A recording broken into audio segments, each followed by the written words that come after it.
সবুজ সুন্দর ছোট্ট একটি গ্রামের শেষে থাকতো এক বৃদ্ধ মহিলা। এই বৃদ্ধ মহিলা একাই বসবাস করত, তার কোনো ফ্যামিলি ছিল না। আর বৃদ্ধ মহিলার একটি গরু ছিল। এই গরুটি হলো আমার সম্বল। বন খাওয়ার জন্য আমি গরুটিকে পাশেই দিয়ে এসেছি। এখন গিয়ে দেখতে হবে এই গরুটি বন খাচ্ছে কিনা। আমি হলাম গরিব মানুষ আর বৃদ্ধ, কোনো রকম কাজ করতে পারি না, তাই গরু লালন পালন করে দুমুঠো খাওয়ার জন্য। এখন গিয়ে গরুটাকে দেখে আসি। এইরকম কথা বলে বুড়িমা সেই গরুর কাছে যেতে লাগলো। আর সেইখানে গিয়ে দেখতে পেল গরুটি কোনো রকম বন খাচ্ছে না। আমার মনে হয় গরুটি বন খাবে না, গরুকে ঘাস খাওয়াতে হবে। এভাবে যদি গরুটা না খেয়ে থাকে তাহলে গরুর শরীরটা শুকিয়ে যাবে। আমার যেভাবেই হোক গরুকে জঙ্গলে নিয়ে ঘাস খাওয়াতে হবে। আমি এখনই নিয়ে যাই। বুড়িমা এইরকম কথা বলে সেইখান থেকে গরুটা নিয়ে জঙ্গলের দিকে যেতে লাগলো ঘাস খাওয়ানোর জন্য। আর বুড়িমা জঙ্গলে গিয়ে গরুটাকে ছেড়ে দিল ঘাস খাওয়ার জন্য। আর বুড়িমা একটি গাছের ছায়ার নিচে দাঁড়িয়ে রইল আর গরুটি নিজের মতো ঘাস খাচ্ছিল। কিন্তু অবাক করা বিষয় হলো বুড়িমা যেইখানে গরুকে ঘাস খাওয়াচ্ছিল সেইখানে ছোট্ট একটি গুহা ছিল। আর সেই গুহার ভেতর একটি রাক্ষস বসবাস করত।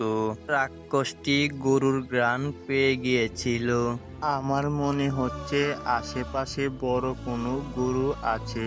আমাকে গুহার ভেতর থেকে বেরিয়ে দেখতে হবে।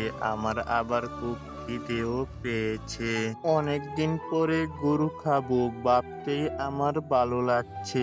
রাক্ষসটি গরু খোঁজার জন্য গুহা থেকে জঙ্গলে বেরিয়ে আসলো।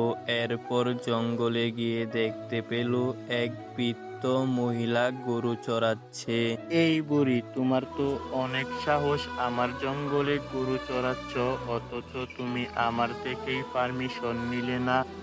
কি বলছো এইসব? এই সামান্য একটি গরু খাওয়াতেও পারমিশন লাগবে? কে তুমি? তোমার কাছ থেকে পারমিশন নিতে হবে। আমি হলাম রাক্ষস আর এই জঙ্গলের এরিয়াটা আমার। এখন আমি তোমার কাছ থেকে গরুটা রেখে দিব, কারণ আমার খুব খিদে পেয়েছে। আর তুমি যদি কোনো রকম বেশি আলাপ করো তাহলে গরুর বদল তোমাকে খেয়ে নিব। বুড়িমা অনেক ভয় পেয়ে যায়।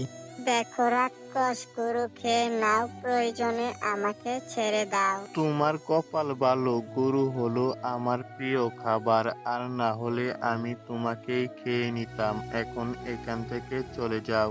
এইরকম কথা শুনে তখন বুড়িমা সেইখান থেকে তার গরুটা রেখেই চলে আসে। আর রাক্ষসটি সেই গরুটিকে দেখতে লাগলো। বুড়িমা তো গরুটি রেখে এসেছিল, কিন্তু বুড়িমার মনটি মানছিল না। তাই বুড়িমা একটি গাছের নিচে জঙ্গলে দাঁড়িয়ে কান্না করছিল। তার কান্নার আওয়াজ শুনে সেইখানে একটি পরী আসলো। এরপর পরীটি বলল, বুড়িমা, আপনার কি হয়েছে? আপনি জঙ্গলে কেন এভাবে কান্না করছেন? এইরকম কথা শুনে তখন বুড়িমার সাথে যা যা ঘটেছিল সব ঘটনাই পরীকে খুলে বলল। আর সব কিছু শুনে তখন পরী বুড়িমাকে বলল, দেখুন বুড়িমা, সবই তো শুনলাম, কিন্তু আমি তো আর আপনার গরুটিকে এনে দিতে পারবো না। কিন্তু আপনার সাথে অন্যায় হয়েছে।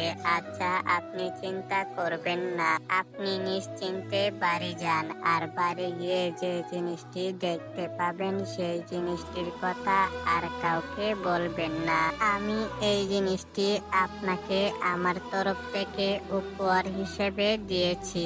মাগো, তোমাকে অনেক ধন্যবাদ। তুমি যাই করো না করো আমাকে দুমুঠো ভাতের ব্যবস্থা করে দিও।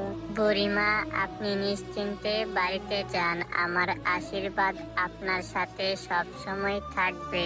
আপনি যে জিনিসটা পেয়েছেন তাতে অনেক খুশি থাকবেন। এইরকম কথা শুনে তখন বুড়িমা সেইখান থেকে তার বাড়ির দিকে চলে আসে। এরপর পরীটি সেইখানেই অদৃশ্য হয়ে যায়। বুড়িমা বাড়িতে এসে দেখতে পেল তাকে সোনার কলসি দিয়েছে আর সোনা চকচক করে আলু ছড়াচ্ছে। মারে, তোকে অনেক ধন্যবাদ। আমার সামান্য একটা গরুর বিনিময়ে তুই আমাকে এত বড় সম্পদ দিলে আমি অনেক খুশি হয়েছি। তোমার মতো করে যদি জঙ্গলে থাকে আশা করি কেউ বিপদে পড়বে না, তুমি রক্ষা করবে। বুড়িমা সোনা পাওয়াতে বুড়িমার গরু হারানোর দুঃখ কেটে গিয়েছিল আর বুড়িমা অনেক খুশি হয়ে গিয়েছিল। আর এই গল্পটি এখানেই শেষ হয়ে যায়। তো ভিউয়ার্স, আজকের মতো এখানেই বিদায় নিচ্ছি। আর যেহেতু কার্টুনটি মোবাইল এডিট তাই এতটা প্রফেশনাল হয়নি। আপনাদের কাছে ভালো লাগলে কমেন্ট বক্সে বলে যাবেন। তো আজকের মতো এখানেই বিদায় নিচ্ছি। সবাই ভালো থাকবেন, নিজের খেয়াল রাখবেন। আল্লাহ হাফেজ।